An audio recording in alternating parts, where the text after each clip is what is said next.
ponk yu gën a fës yu ñuy waxtaanee tey ci biir actualité bi alors damay commencer ci yow Cheikh Omar naka nga jàngatee li nga xamante ne moo di sortie bu Ousmane Sonko en tant que président bu parti PASTEF démb d'abord ci forme bi après ñu door a ñëw ci fond bi.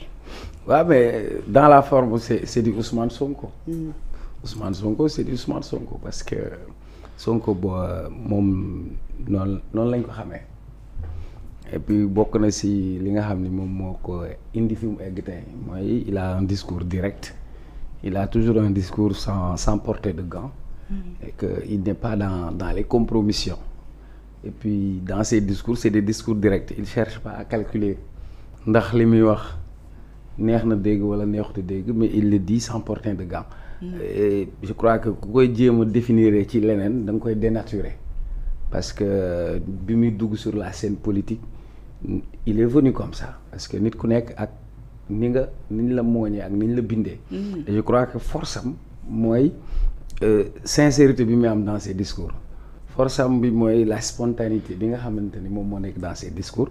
Maintenant on peut l'aimer on peut le détester mais il reste comme tel donc c'est un homme entier. Humainement c'est comme ça qu'il fonctionne. D'accord mais distinction est-ce que dina jafe pour du doon lu jafe pour ñu def ko parce que quand il parle c'est vrai que démb dafa def sortie en tant que président parti PASTEF mais laal na nguur gi laal na ni muy doxee.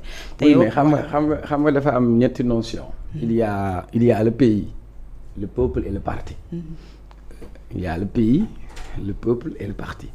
Ensuite nit ku nekk da nga am personnage dafa am la personne. ak personnage bi nga xamante ni moom ngay incarner je crois que d'abord pour camper le décor il faut remettre ça dans quel contexte il l'a mis donc c'est un contexte éminemment politique parce que ci ñoom bureau national le réunir loo xamante ni sampaguñ ko woon ñoom ñu jógee ci opposition boobu ba tey ñu ngi nekk ci exercice du pouvoir ils n'ont pas eu le temps nekk ci seen organisation interne de leur parti avec les responsabilités yi nga xam ni c'est étatique donc en quelque sorte à qui il s'adresse parce que buy adressé wu il utilise médium bi nga xamante ni ñoom moom seen parti moom la ñu am cadre bi mu ko defee c'est dans un cadre d'un parti mais il en a profité parce que quand il sort dina ci profiter pour génnaale beneen force bi nga xam ni daf ko am dafa fekkoon coow yu bari am mais en quelque sorte moom bi mu ñëwee fan yi yëpp yeneen coow moo amoon mais Sonko am na may yàlla boo xamante ni moom moo ko amee. non seulement il est suivi. Oui. La preuve da ngay nekk ci émission boo sooraalewul Sonko moo génn bu Sonko di génn boo defee émission daanaka kenn du la seetaan. wala buy def émission nit ñi dañuy obligé wu orienté wu ci moom donc il a cette capacité. beneen bi dafa fekk ay coow yu bari mu fay coow yëpp parce que fan yii yëpp amoon na ay yeneen coow yu doon génn donc le fait que moom mu fay coow yooyu yëpp. tey bi ñu xëyee plateau boo dem journal boo bind on va parler de Ousmane Sonko et de sa sortie donc il a réussi donc réussir na aspect boobu maintenant sur le plan des responsabilités mën naa wax ni on a eu une révolution politique donc en quelque sorte duñu ay iranien mais on peut dire il a tey cette prérogative d'être le gardien de cette révolution parce que en termes de légitimité politique et de légitimité historique c'est lui qui a été le porteur c'est lui qui a été devant. Mais tey lépp loo xamante ni suba am na ci balaa ñuy wax responsabilité kenn ce sera d'abord sa première responsabilité. Donc c'était important ci li mu wax laal na ci ñëpp en commençant par ñi mu seqal. wax leen seen sens de responsabilité. wax leen ni aussi li nekkoon seen force mooy mbooloo boobu ñu booloo woon bu ñu demee ba ay clan di ci xaw a feeñ ça veut dire que am na ñoo xamante ni am nañ seen agenda personnel wala des calculs politico-politicienne et loolu mën na leen dévier donc je crois il s'est adressé sur ça. Il a décoché sur la presse il a décoché sur la société civile. Donc ku nekk jot nga ci sa wàll mais en quelque sorte on peut juger que il a réussi son coup de com'. parce que avant tout c'est une bête de communication. Merci beaucoup dinañ ci ñëw ci li mu wax yëpp par point d'abord ensuite ma laajte monsieur Ngom naka nga gisee li nga xam ne moo di sortie wu président parti PASTEF Ousmane Sonko. Ouais, bon, merci beaucoup de m'avoir donné la parole. Oui. Comme nous l'avons dit tantôt, je remercie aussi le frère Cheikh Omar Talla, c'est un idole aussi pour la jeunesse. Parce que malgré mon jeune âge, je suis le paysage médiatique, je suis les voix qui sont Donc je crois, comme il vient de le dire, le Premier ministre Ousmane Sonko a fait une sortie hier, mais il faudrait que nous, Sénégalais, qu'on puisse commencer d'abord par faire la distinction. Il ne parlait pas en tant que Premier ministre, mais il parlait en tant que chef de parti, c'est-à-dire le président du PASTEF. Moi, personnellement, j'aimerais que tu parles wolof. Waaw bon je suis désolé. dama ne comme ni ko Cheikh Omar waxee démb Sonko génn bu mu génnul en tant que Ousmane Sonko Premier ministre. Oui. Parce que si chevalier bi nekkoon devant lui, on a mis Ousmane Sonko, monsieur Ousmane Sonko, président du PASTEF. Donc c'était le leader politique de PASTEF qui avait pris la parole hier moom moo doon wax.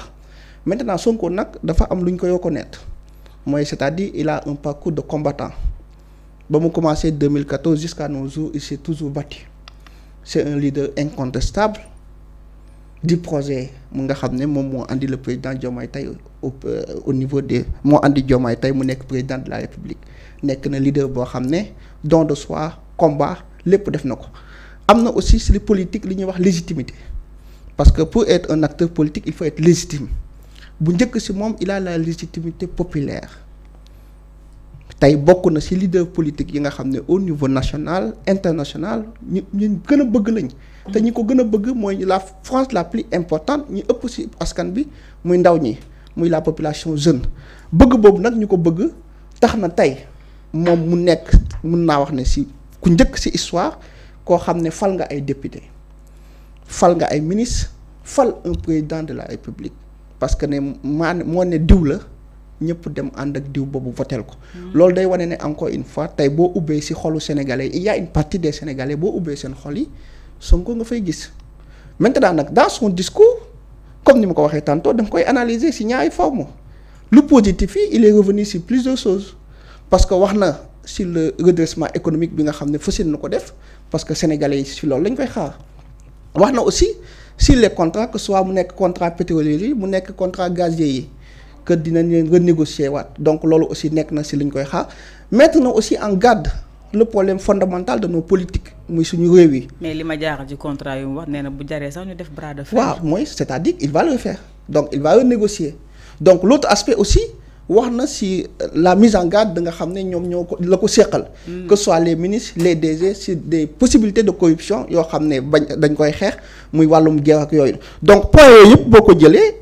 day nekk loo xam ne lu positif la en tant que premier ministre président de parti nga analyser discours bi aussi ci beneen angle mooy ci angle boo xam ne il est venu comme étant discours de règlement de compte il a réglé ses comptes avec une opposition boo xam ne jàpp na ko règlement de compte aussi dem na ba ci magistrature bi dem na aussi ba ci la presse mais foofu man duma ko reconnaître foofu parce que tout simplement dafa am dédoublement entre la casquette politique et la casquette d'homme d'État parce que les choses yi nga xam ne c'est entre lui et le président Diomaye Faye warul nekk des choses yoo xam ne dafa koy jëlee à la légère parce que l'État c'est du sérieux. C'est sérieux, oui. Est-ce que yaa ngi gis et que aussi ñun Sénégalais yi dañuy jëy ne le président Ousmane Sonko mooy le président Diomaye comme ni ko ñu ko doon waxee fal benn président am ñaar donc il n'y a pas d'intérêt qu'il y a chevauchement ou bien qu'il y ait problème entre ñi nga xam ne am nañ ko muy le président Ousmane Sonko ak le président Bassirou Diomaye Faye.